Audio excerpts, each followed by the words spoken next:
I'm a second year student at Swarthmore College. I'm doing an honors double major in economics and political science with a focus on development economics, international political economy, IR. I've been working with a couple of think tanks in Pakistan related to foreign policy, security studies. So I've worked with the Strategic Research Institute and the Institute of Strategic Studies Islamabad.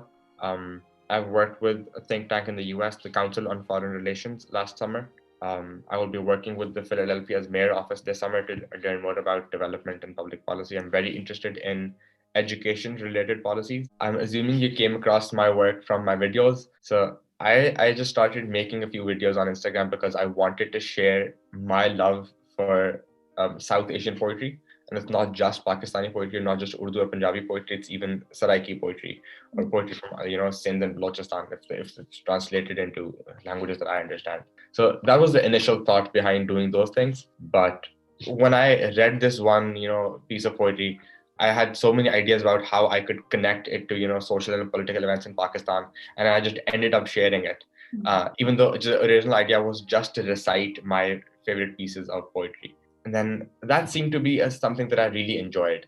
From my previous years of debating, I loved, speaking, particularly speaking to the public. And I just enjoyed that. So I started making more of those and they started gaining more traction. And I also think that's one way that people can connect, that the people can feel connected to Pakistan. So I thought I was studying economics and political science because I was interested in IR and foreign policy until last year. And that's what I was doing in my last summer as well. But now I've realized that the reason why I'm studying both of these things is because I'm most interested in public policy and development policy.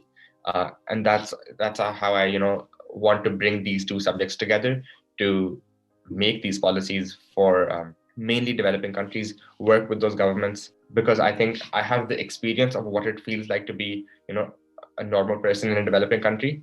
But then I've also been given the opportunity to study what the other side of the policy making sort of, range is. So, policy banate kaise ho? I've been given the education in my high school years. Ab main Swarthmore mein hu, so I can study with, the best professors in the world, aur wo padha sakte hain. So that's, I think, my passion, to bring these two subjects together. और जिन चीज़ों के बारे में जो चीज़ें मुझे पता है will make a difference in people's lives, उनको मैं एक बड़े academic perspective से पढूं और hopefully practice करूं. So I remember what the story behind it is because it was like an epiphany moment. Ke, chalo, we need to do this. Rafe, Asmar and I were at this conference in Colombia about Pakistan's economy, Balochistan वगैरह के बारे में. We were meeting people like Jibran Nasir, Hamid Mir, a few economists at Colombia, Wajahat Saeed Khan, a journalist. And we asked Hamid Mir, I think, what do you think we can do as students studying abroad who feel so disconnected from, the things that are happening in Pakistan? How can we contribute to it? Well, his response was, you shouldn't. Just focus on yourself. And, मैंने देखा कि पाकिस्तानी जो diaspora है वो कुछ खास काम नहीं करती. But just focus on yourself. But we were still like, abhi COVID and we need to do something. We have so many resources at our universities. We're at this platform where we're connecting with students from NYU, Columbia, or university se log aaye hain. We are, meeting with people like Jibran Nasir and Hamid in one-on-one conversations. And this is only possible, yahan pe hum jahan pad rahe hain. Like when the ball started rolling and a lot of people came in, we had like 200-300 people from different universities come in. We were like, we could actually make this into a community that's, long term. We made this constitution for it. Okay, how do we sustain it? One very salient thing that all of us, I think, feel is we feel very disconnected from Pakistan. For instance, abhi पिछले महीने, I really wanted to be at Aurat March, but I couldn't.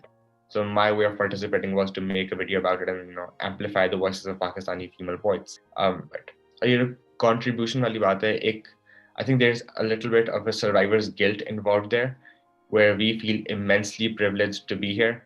Matlab, I'm going off on a tangent, but when I'm taking my flight to the US and I see people who are at the airport just to see what planes look like.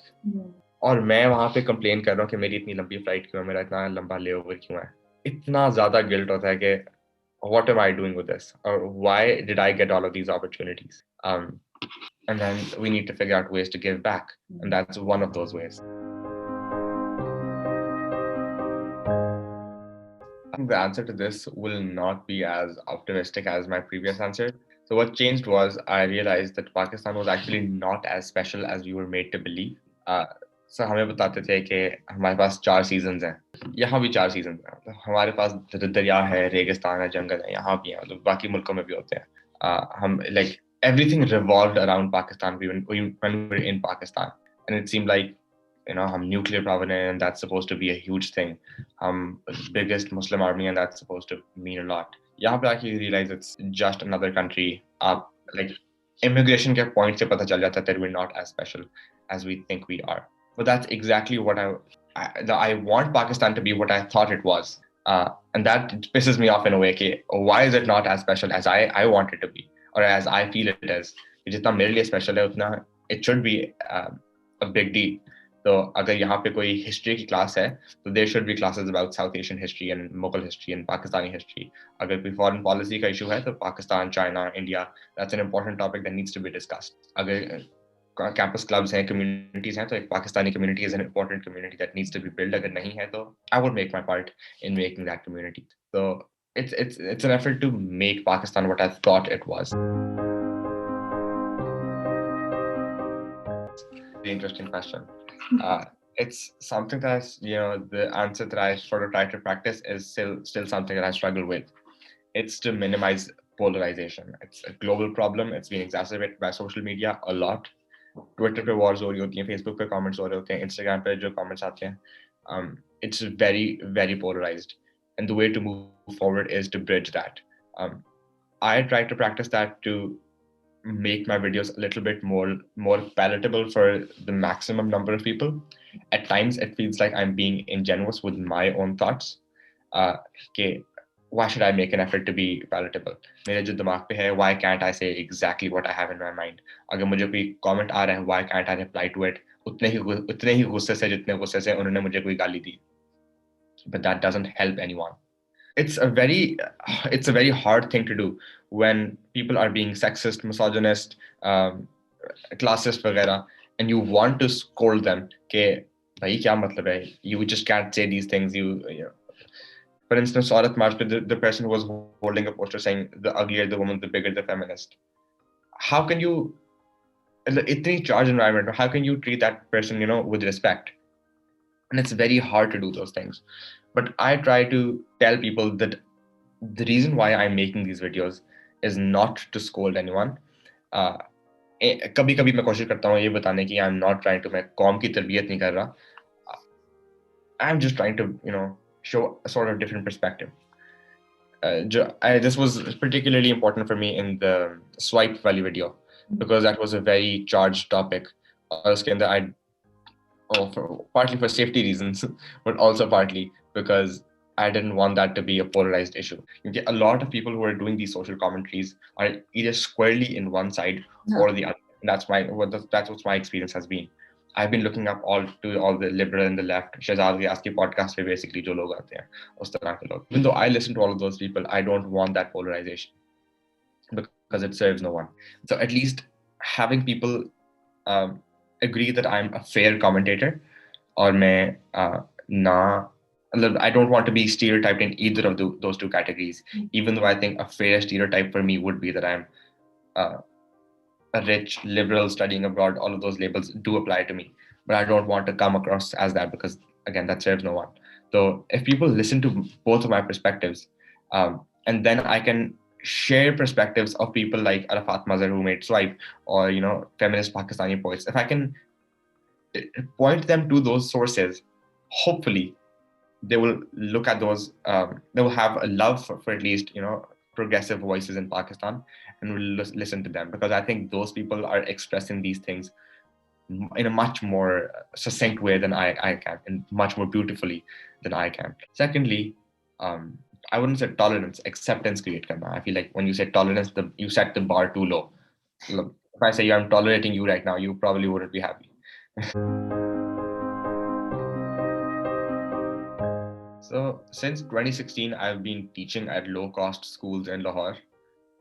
So I was teaching as a volunteer first, then I was leading a team of volunteers to teach things like public speaking at low-cost private schools.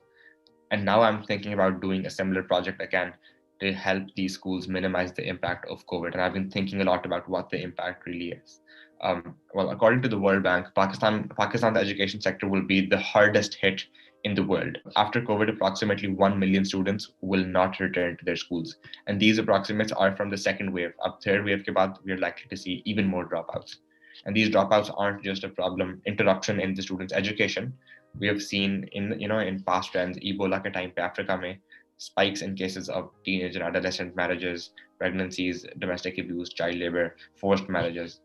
Um, Even the students who will stay enrolled will suffer from significant learning losses. I mean, I can't solve the problem in Pakistan, across Pakistan, but I do hope to work with a few schools that I've worked with in the past 2016 se main padha raha tha, and help them, figure out different ways to help their students to both increase student retention rates and also to improve student learning. And I've been thinking about interventions that, how can ed tech be used in schools that are low income, where the students and the teachers have low levels of digital literacy, where access to internet is sparse. How do you make the content more relatable for the students? Because a huge source of dropouts is students not relating with the curriculum. So is, teaching more in Urdu or Punjabi and including native languages, native examples, jo bache apne ghar mein streets mein sunte ho, as a part of the curriculum to make it more relatable. I'm studying education as one of my courses at Swarthmore exactly because I wanted कि अगर मुझे time मिले मैं summer में पाकिस्तान जाऊं और I will have some sort of pedagogical training before that time और मैं ये project कर सकूं. There's loads of interventions that I think even the government can do. For instance, changing the exam structure. We see the largest number of dropouts in grade 5 and grade 8 because that's when the students are supposed to take their board exams. And even within those exams, we see the highest number of dropouts right before the exam because of the stress of the exam and students don't want to study for it and take it, or right after the exam, in assuming students have failed and they don't want to repeat the grade. So I think a great policy for that, and for people like Professor Tahir Andrabi, who actually is a Swarthmore alumnus, is a professor at Pomona, was the Dean of School of Education at LUMS, and is one of the founder of SERP, who have been working on it. And the policy recommendations are to have, instead of having midterm and final year high stake exams, have more frequent but low stake exams, so that students don't have the stress of studying, but also when you test them frequently, it serves as feedback for the teachers who can see which concepts they're learning and which concepts the teachers need to emphasize more upon.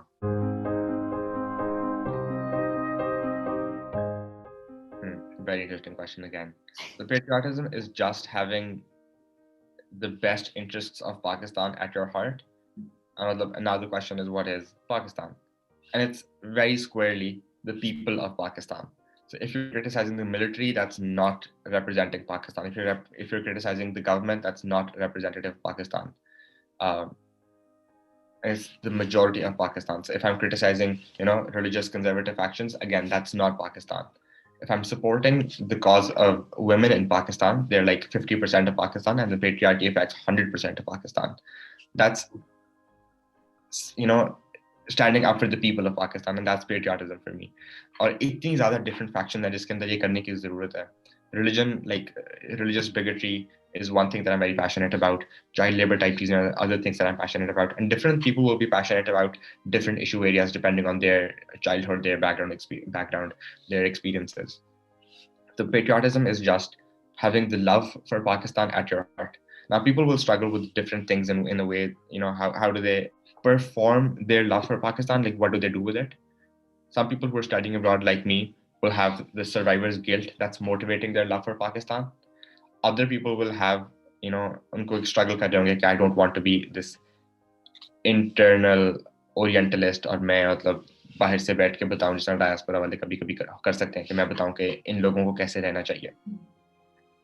Even if that's the sentiment, if you have the love for Pakistan at your heart, for the people of the country, that's patriotism for me. It doesn't need to be nationalism. Okay, Pakistan is the best country in the world. I will sacrifice my whole life for Pakistan. It doesn't need to be that.